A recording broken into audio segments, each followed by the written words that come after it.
jambo rirahimbaye y'Uburundi bushasha n'ishashara bwashimye imigambi irashe.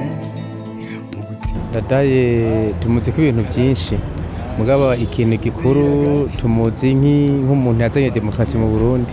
Demokarasi ni ukwishira no kwizana ubwigenge ku muntu uwo ari we wese ko byarekuwe n'amategeko.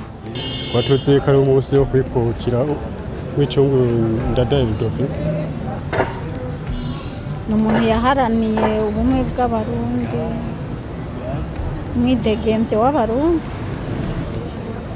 Iyo bavuze demokarasi mu mahoro, itariki ya 21 Gitugutu nibutsa aho nyakubahwa Melchior Ndadaye yagandagurwa azira demokarasi, azira ivyiyumviro vy'uko abarundi igihugu corangwamwo demokarasi nyakuri.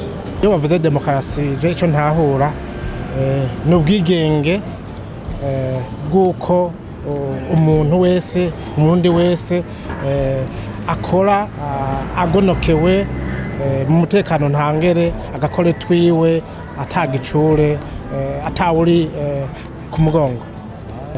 Ego Melchior Ndadaye yaragiye mbwa harasagiye abandi bafite ivyumviro kandi arico gituma dushitse kuri intambwe mubona.